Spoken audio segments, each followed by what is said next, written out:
भाऊजी का बताई पवन भैया वीरतिया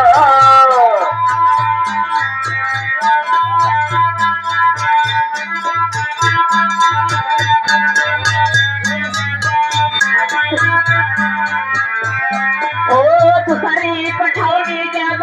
गईनी पवनावा लगे नाही आई आई हमारा तुझी पठावली जब गईनी पवनावा लगे नाही सुंदरिया हमारा खजाना